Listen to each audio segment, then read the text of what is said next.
Assalamualaikum warahmatullahi wabarakatuh. Perkenalkan, nama saya Ahmad Sayuti, NIM 24112222119 dari kelas A2. Materi yang saya sampaikan adalah tentang filosofi Ki Hajar Dewantara.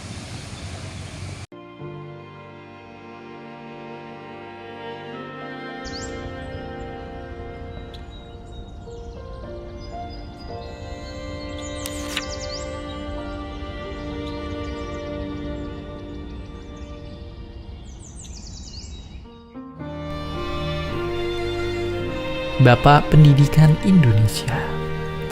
Sebutan yang akan terus dilekatkan kepada seorang pendidik bersahaja yang rela melepas jubah kebangsawanan agar bisa berbaur dan merakyat. Tapi jarang kita tahu, sebelum menggagas filosofi pendidikan kita, beliau memulai langkahnya sebagai seorang aktivis, pejuang, dan wartawan cerdas dan tajam dalam mengkritik penjajahan. Dialah Ki Hajar Dewantara. Terakhir di keluarga bangsawan dengan nama Raden Mas Suwardi Suryaningrat, ia lahir dengan tubuh yang sedikit berbeda. Sampai-sampai sang ayah memberikan nama pena yang lucu buatnya. Namun menurut sahabat sang ayah, bentuk fisik inilah yang menandakan sang bayi yang akan berpengaruh besar nantinya.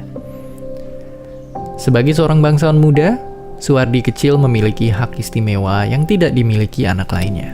Lalu di masa remaja, beliau pun mendapatkan kesempatan untuk bersekolah dokter di Batavia secara cuma-cuma.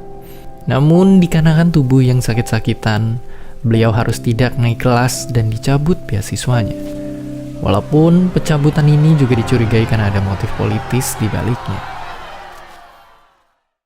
Tapi gagal menjadi dokter tidak lantas membuatnya hilang arah. Malah ia menemukan kekuatan baru dengan bersenjata, kertas, dan pena. Tulisan-tulisan Suwardi menarik perhatian dua pemuda lainnya yang juga tengah membangun pergerakan, Dr. Cipto dan Douwe Dekker. Ketiga orang inilah yang kemudian bahu-membahu menyebarkan ide Indonesia Merdeka lewat partai politik pertama di Nusantara. Ibarat mendapatkan angin, di sana Suwardi semakin garang mengkritik ketidakadilan yang menimpa bangsanya. Puncaknya, ia menuliskan sebuah kritik tajam yang ditujukan kepada bangsa penjajah. Tulisan yang sangat ironis menyindir perayaan kemerdekaan Belanda di atas tanah sebuah bangsa yang sedang mereka jajah dengan ongkos yang juga harus dibayar oleh orang-orang tertindas. Merahlah wajah dan telinga Belanda. Suara lantang Suwardi dianggap sudah keterlaluan. Bersama rekan seperjuangan, 3 serangga itu pun dibuang ke negeri Belanda. Raga boleh diasingkan, tapi bara dalam jiwa tegar menyala. Di tengah pengasingan, Suwardi justru tercerahkan. Ia mengenal gagasan pendidikan dari tokoh-tokoh besar yang ide-idenya kelak membawanya ke arena juang yang sama. Kembali ke tanah air, jalan terjal masih dihadapinya. Suwardi lagi-lagi harus berhadapan dengan pihak pemerintah kolonial. Celakanya, kali ini ia harus sampai mendekam di penjara. Tapi dari balik jeruji, hatinya gelisah mendengar kabar sang istri yang mengalami pendarahan parah sehabis melahirkan anak ketiga.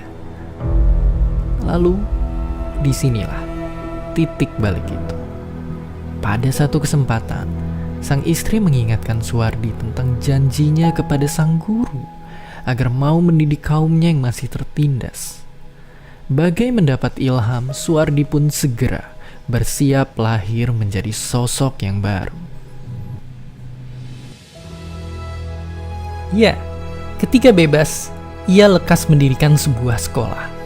Taman Siswa namanya. Sebuah cara perjuangan yang ia pilih untuk memperkuat rakyat dengan senjata terhebat, pendidikan. Ia juga menanggalkan nama kelahirannya, menggantinya dengan nama panggilan yang setara, Ki Hajar Dewantara. Mimpinya sangat besar dan melampaui zaman. Cita-cita untuk meraih kemerdekaan bukan hanya merdeka dari penjajahan bangsa-bangsa, tapi juga kebodohan yang memenjara. Inilah sumbangsih terbesar yang membuatnya dikenang sebagai bapak pendidikan Indonesia kelak. Perjuangan melawan penjajah tidak melulu dengan senjata. Kisah dari seorang dokter rakyat membela kaumnya dengan cuma-cuma, juru ketik yang rajin mengkritik, ataupun seorang pendidik yang rela turun dan meninggalkan zona nyaman, menyadarkan kita kalau perjuangan itu adalah tentang memiliki ide dan mimpi yang besar. Butuh 3 dekade bagi 3 serangkai sampai cita-cita kemerdekaan dinikmati oleh kita semua hingga hari ini. Sekarang, giliran kita untuk menentukan mimpi dan cita-cita besar bagi Indonesia di masa depan.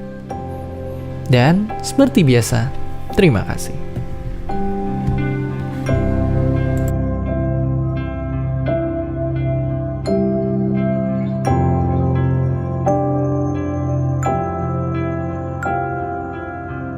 Terima kasih udah nonton Kok Bisa. Punya pertanyaan lagi? Tulis aja di kolom komentar di bawah.